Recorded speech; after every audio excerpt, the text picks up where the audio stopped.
कोई कार्य हो, मान लीजिए हम सोच रहे हैं कि नहीं इसको गलत नहीं करेंगे हम, अच्छा ऐसा करने से गलत हो जाएगा, लेकिन फिर भी वो हो जाता है अचानक। हम जैसे छोड़ दिया कि नहीं अब इससे हमसे कोई मतलब नहीं है, अब ये सब फिर भी करना पड़ता है, नहीं फिर हो जाता है, फिर हम उधर मुड़ जाते हैं। क्यों? वही माया है क्या। ऐसा है कि जब हम लोग कुछ भी करने की कोशिश करते हैं, चाहे अच्छा कर्म हो चाहे बुरा कर्म, हाँ चाहे जो कुछ भी हो, तो उसके पीछे सबसे महत्वपूर्ण जो है हम लोग के संकल्प शक्ति होती है। संकल्प शक्ति यदि मजबूत होती है तो हम अपने रास्ते पर रहते हैं। संकल्प शक्ति में अगर कमी आती है तो फिर हम रास्ता बदल लेते हैं। संकल्प शक्ति में कमी आ सकती है कई कारणों से, जैसे कि हम जो करना चाह रहे हैं उसमें कोई बाधा आ जाए तो हम रास्ता बदल लेते हैं। हाँ यही बात। या हम जो करना चाह रहे हैं उसमें हमें लगता है कि कोई दोष हो गया, कोई दोष है, ये हम सही जगह पर नहीं चल रहे हैं, तो हम बदल लेते हैं। या हम चल रहे हैं तो हमको लगता है कि ये हमारे हित में नहीं है, पहले सोच रहे थे हित में, अब लगता है हित में नहीं है, तो रास्ता बदल लेते हैं। तो इस तरह से आदमी रास्ता बदलता है, अपने अनुभवों के आधार पर भी देखता है कि ये सही है या नहीं है, उसके आधार पर सही मतलब कि अपने हमारे हित में है या नहीं। न्याय अन्याय की बात नहीं कर रहा हूँ, आदमी पहले अपना हित सोचता है, वही स्वार्थ फिर आ जाता है वहाँ कि इसमें हमारा हित है या नहीं है। देखता है मेरा हित नहीं है तो फिर वह अपना रास्ता बदल लेता है। वह मूलतः अपने हित के हिसाब से काम करता है। न्याय और अन्याय तो वह बाद में देखता है,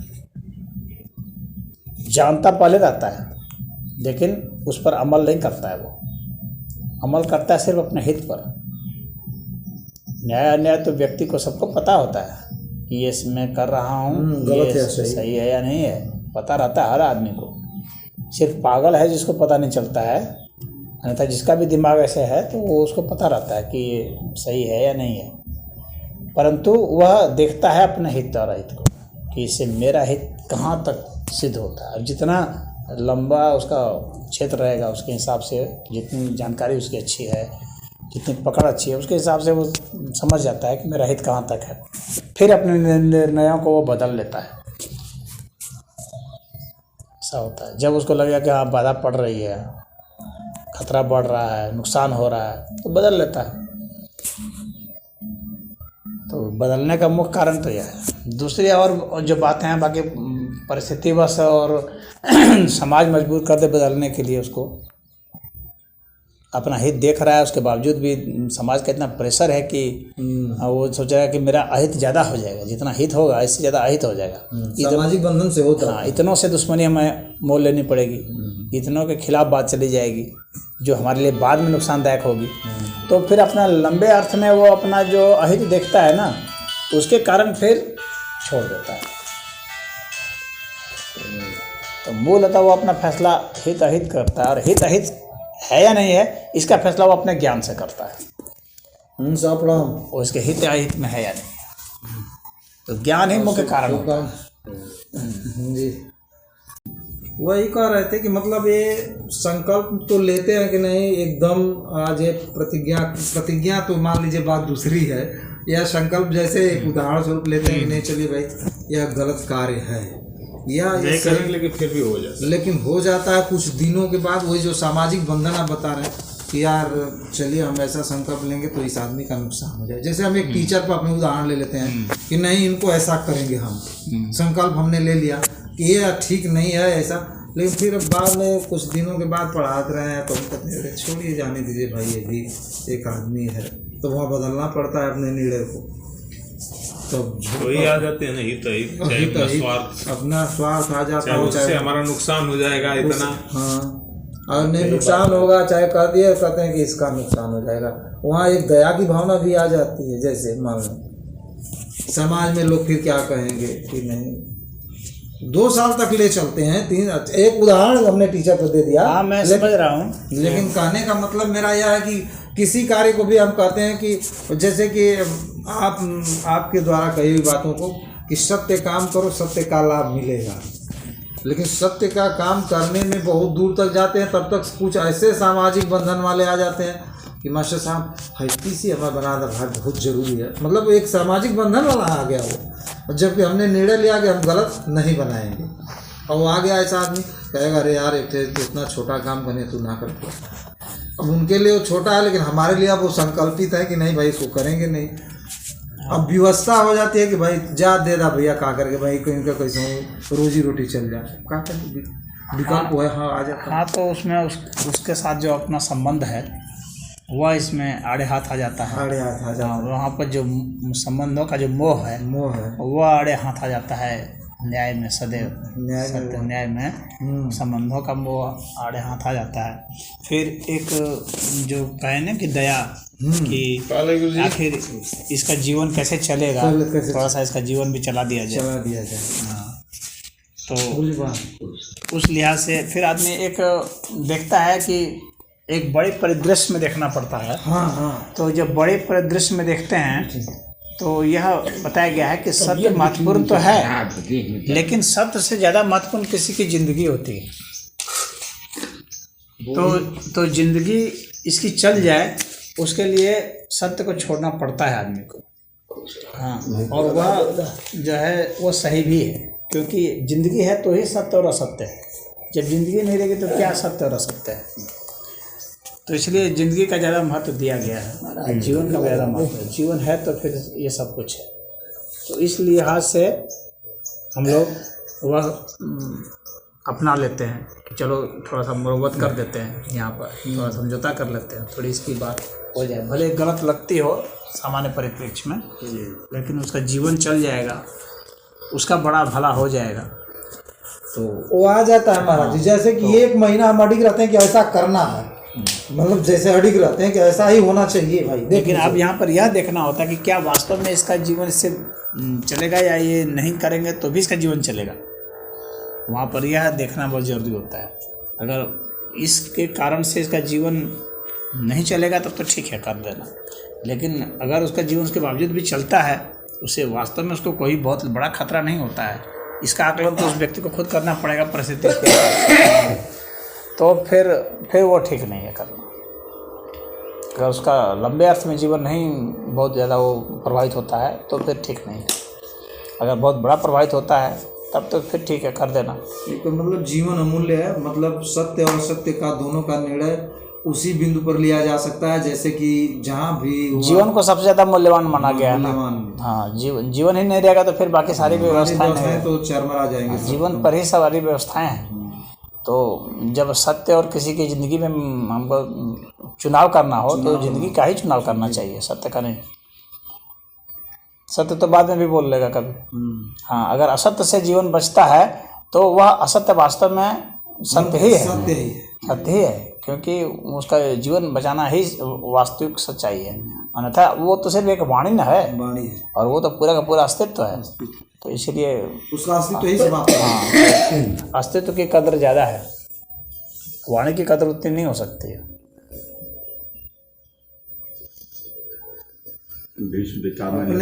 अपने पर भी डिसीजन पर मतलब थोड़ा सा वो कंट्रोल होना चाहिए, जैसे कि मतलब वो परिस्थिति उसमें मतलब वहाँ पर विकल्प एक रखना चाहिए। विकल्प रखना चाहिए। जब भी हम कोई संकल्प करते हैं तो वो जो है, अगर वो व्रत का रूप धारण कर लेता है, उसको कहा जाता है महाव्रत। जब हम यह व्रत धारण करते हैं कि हम सत्य ही बोलेंगे तो वह महाव्रत होता है, उसको शास्त्र में महाव्रत कहा गया है।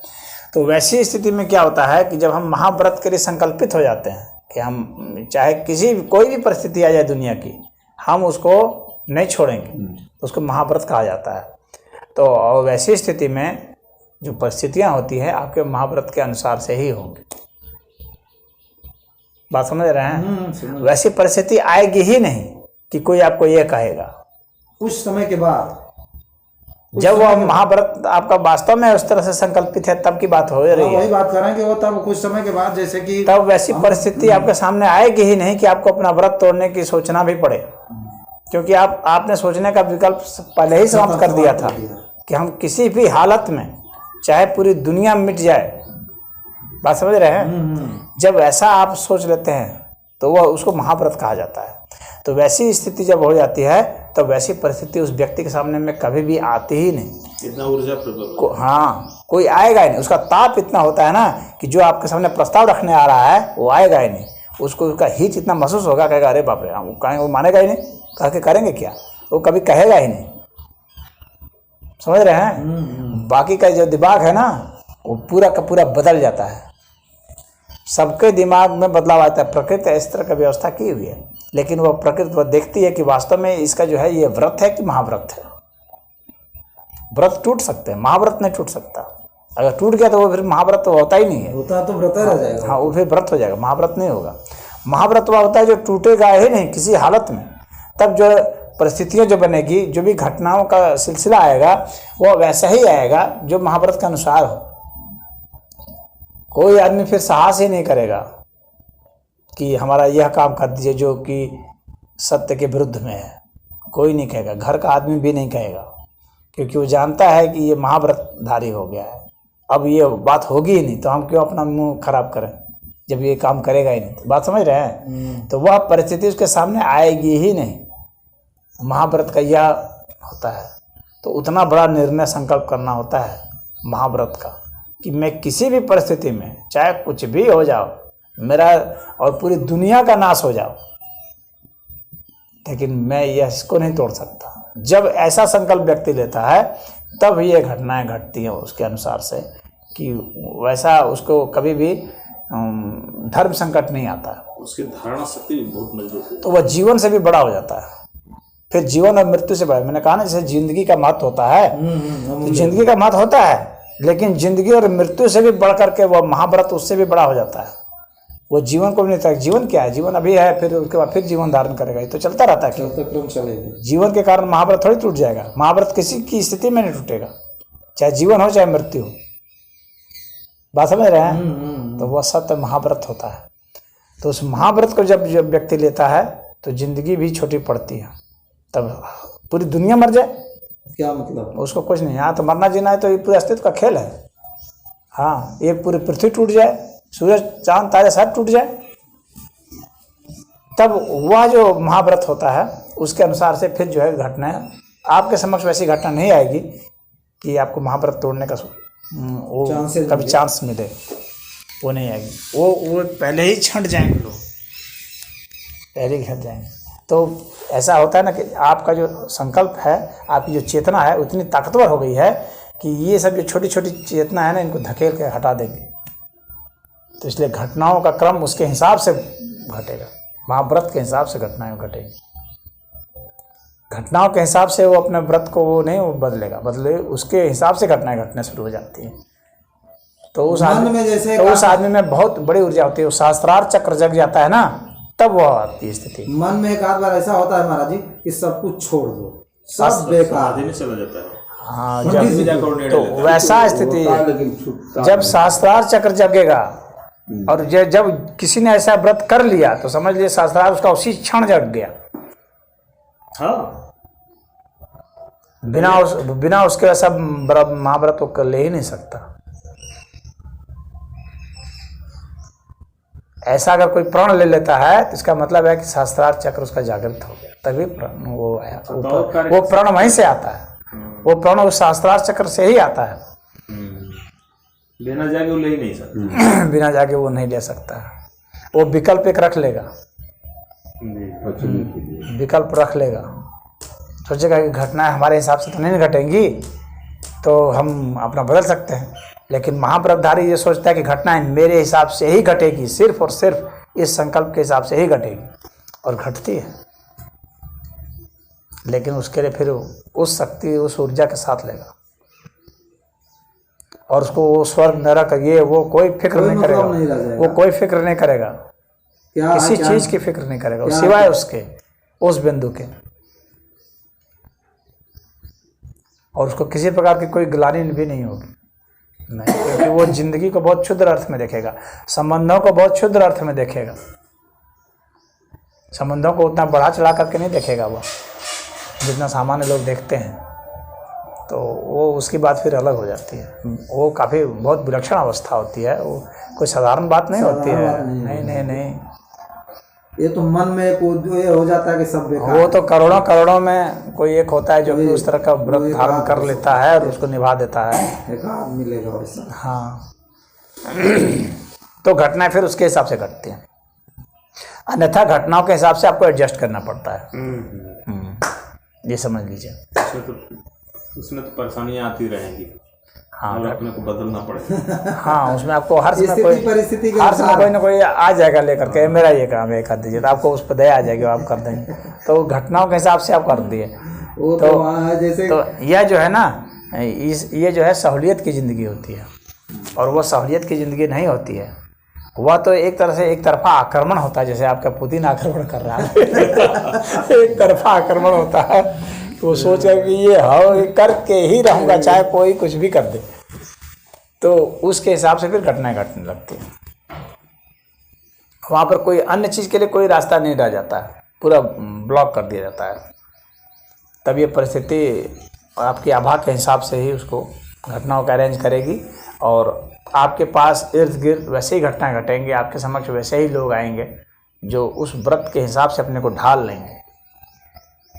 बहुत चुनिंदा मिलेगा महाराज। हाँ, तो वैसे लोग जो है ना, जो आएंगे आपके सामने ना, तो वो जानते रहेंगे कि मैं यहाँ क्या बोल सकता हूँ और मैं यहाँ से क्या उम्मीद कर सकता हूँ। लेकिन इस समाज के दृष्टिकोण से जो निर्णय हो, कुछ होना चाहिए अपने तरफ से कठिन भी, मतलब लायक और नालायक, लायक और नालायक कठिन होना चाहिए। मतलब जीवन जीने की बात मैं कर रहा हूँ। आदमी, हर आदमी रोगी है एक तरह से, मान लें, चाहे किसी भी रोग से ग्रसित है। हम हमारे देखने में तो कोई ऐसा कोई नहीं महसूस हो रहा है कि नहीं वो कहे कि हम निरोग हैं। हाँ, वो तो ही है। कोई की एक भी % आदमी, अगर हम तो चाहे करोड़ों में भी कहें कि नहीं हम 1% हम निरोगी हैं, तो हमारे देखने में तो ऐसा नहीं कोई है कि ऐसा नहीं नहीं हो सकता। कोई ऐसा कोई हो ही नहीं सकता कभी कि इसमें रोग ही नहीं हो, क्योंकि ये शरीर जो है विकृति का ही रूप है। तो इसमें विकृति, ये विकृति सदैव रहती है, हमेशा ना रही। ऐसा नहीं हो सकता कि कोई व्यक्ति कहे कि मैं पूर्ण स्वस्थ हूँ। पूर्ण स्वस्थ संभव नहीं है, जब तक यह शरीर है पूर्ण स्वस्थ संभव नहीं, हो ही नहीं सकता है। ये हो सकता है कि उसको इतनी तकलीफ नहीं महसूस होती हो, वह बात एक दूसरी है कि उसको तकलीफ उतना नहीं होता हो कि डॉक्टर के पास जाए, लेकिन उसको स्वास्थ्य की समस्या रहती है सदैव, क्योंकि सदैव शरीर में कुछ ना कुछ विकार होते ही रहते हैं, क्षण प्रतिक्षण होते ही रहते हैं। हाँ, क्षण प्रतिक्षण हमेशा कुछ न कुछ वो रहेंगे। हाथ में दर्द, पैर में दर्द, कमर में दर्द, या दर्द नहीं है तो कुछ रोग है, कुछ फोड़ा है, फुंसी है, खाजी है, खुजली है, कुछ है। हाँ, दांत में दर्द है, आंख में दर्द है, कान में दर्द है, कुछ ना कुछ होता रहेगा सभी को, और हर आयु में होगा। यह भी नहीं है कि कोई किसी एक आयु में ही हो, एक आयु, चाहे वो गर्भावस्था में है उस वक्त से लेकर के जब तक मरेगा नहीं तब। तो इसको परिवर्तित करने के लिए फिर इसको परिवर्तित आप कैसे करेंगे? ये तो अपने आप पे ही परिवर्तित ही है, ये तो प्रकृति का विकार ही है। अब इसमें से आप अधिक से अधिक जितने विकार को थोड़ा साध सके अपने हिसाब से, किसी भी मतलब ऐसे हो कि उसमें कुछ अपने को थोड़ा बहुत साध सके, या तो कर सकते हैं, मतलब या चाहे वो तो रोग तो कर्मों के द्वारा ही होते हैं। कर्म और विचार हमारे जो हैं, भाव हैं, उसके हिसाब से ही रोग ही होते हैं। रोग हम स्वयं बुलाते हैं, हर व्यक्ति रोग स्वयं बुलाता है। अब वो किस प्रकार के रोगों को बुलाता है, ये उसके कर्म, भाव, विचार, ये सब उसको निर्धारित करेंगे। हाँ, अपनी दिनचर्या चाहे जैसे किस तरह के रोगों को वो बुलाता है, एक अपनी दिनचर्या पर भी डिपेंड करता है। हम कहेंगे सूर्योदय हो गया 8 बजे हम सोए ही हैं, वो दिनचर्या जो है वो क्या है? विचार ही ना, विचार ही एक तरह से विचार है ना। विचार के हिसाब से आपने अपने कर्म को किया, वो विचार और कर्म के तहत ही ना आएंगे। तो जैसे विचार होंगे, भाव होंगे, कर्म होंगे, बस उसके अनुसार से ही रोग। वो तो हो रोग सबको होंगे। हाँ, इसका मतलब आपके पास कोई भी विचार क्यों ना हो, कोई भी भाव क्यों ना हो, और कोई भी कर्म क्यों ना हो, रोग आपको होंगे। बस वो आप रोग का सिलेक्शन है कि आप किस प्रकार के रोग को रखेंगे अपने पास। बात इतनी है, आपको चुनना है कैसे रखेंगे। डायबिटीज आप रखेंगे कि ब्लड प्रेशर रखेंगे कि चर्म रोग रखेंगे, ये बस। तो आप जैसे उस पर कर्म करेंगे वो होंगे, उस कैटेगरी का कार्य होगा। हाँ, उसके हिसाब से, अब विचार के हिसाब से रोग बन जाएंगे। रोग से सर्वथा मुक्ति संभव नहीं है, क्योंकि मनुष्य विचार करेगा ना। विचार अपने आप में भी एक रोग है, ये जान लीजिए। विचार को क्योंकि बदलने विचार के लिए विकार है, विचार जो है ना विकार है, तो वो अपने आप में ही एक रोग है। आपने कुछ भी विचार कर दिया तो उसका ठीक काउंटर एक तैयार है, शक्ति तैयार है, और वही शक्ति रोग है। वो तैयार है। अब विचार करना ही करना है जीवन में, विचार करना ही करना है, सोचते कुछ ना कुछ करेंगे, सोचेंगे दूसरा विचार पैदा कर जाएगा, दूसरा कुछ ना कुछ विचार करना ही करना ही करना है। आप कुछ भी सोचेंगे, आप चिंतन करने लगे, बस चिंता का रोग पकड़ लिया। वही तो कर रहे हैं। हाँ, आप कुछ भी करने लगेंगे, क्योंकि आपकी ऊर्जा ठीक उसे एक काउंटर ऊर्जा जो है शरीर में हर समय विद्यमान रहेगी। आप कुछ भी करेंगे,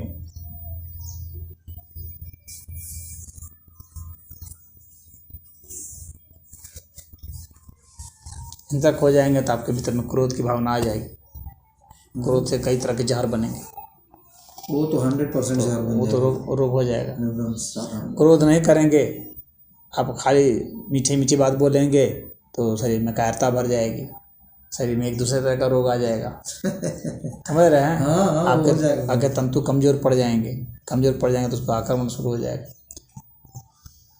कफ वाले रोग हो जाएंगे। सबको मेंटेन करने के लिए कोई रास्ता है नहीं। नहीं, बस आदमी कोशिश सिर्फ करता रहता है कि बैलेंस करते रहने का। हाँ, लेकिन वो बैलेंस कभी होता नहीं है, क्योंकि इतने ज़्यादा उसमें कारक है ना कि आपको एक तो उसकी सबकी जानकारी भी नहीं होगी। नहीं हर समय आप इसके प्रति सचेत भी नहीं रहेंगे, नहीं कोई और सचेत रहेंगे तो वो आपके नियंत्रण में भी नहीं रहेंगे।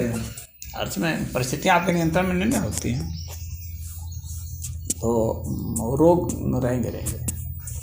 आप उनका थोड़ा सा बैलेंस करते रहेंगे, बस इतना सा रहेगा। हाँ, किस विधि से कर लेते हैं बस। हाँ, किस विधि से करते हैं, तो अधिकतम जो है बस वही मैंने आपको जो बताया था कि आप सांस रोकिए 3 मिनट तक। वो तो मतलब एक अकाट्य बिंदु है, अकाट्य बिंदु एक वो है। हाँ, तो वो थोड़ा सा कुछ नियंत्रण कर सकता है, उसके हिसाब से आपका नियंत्रण होगा, कुछ नियंत्रण कर सकता है। रहेगा भी तब भी या नहीं रहेगा तब भी। हाँ, लेकिन उसका भी तो इफेक्ट जो है तो उतना ही देर तक ना है, 12 घंटा तक इफेक्ट है। हर रोज़ आपको टाइम नहीं मिलेगा 12 घंटा का, 12 घंटे हर रोज टाइम। हर रोज़ जो शरीर में उतना दम नहीं रहेगा वो करने का। कभी कुछ खा लेंगे, कभी कुछ खा लेंगे, अब विचार से तो खाएंगे पिएंगे तो उससे परिवर्तन आ जाएगा, तो वो होता रहता है, अंतर होता रहता है। हाँ। कहीं फोन कर देला, हम बैठा नहीं वो करते नहीं, 2.5 मिनट कहीं नहीं, हम कहीं रुका 3 मिनट कहीं नहीं तो उठे तभी फोन कर देना। फिर अब ओकर बाद कई बार राउंड कहीं कहीं 10 मिनट रुका चलते हैं, उस 10 मिनट में सोचे नहीं कई बार वो पहुँच ही नहीं पाते हैं। जब बदल गया मन तो बदल गया। जब ऐसे कमजोरी आ जाती है आज नहीं तो महाराज जी अगर रुकना, जैसे कि मन में ऐसे भी रहता कितना हूँ बाजा बजता है, कितना हूँ हल्ला गुल्ला होता है, अगर बैठे रहते हैं तो हो जाता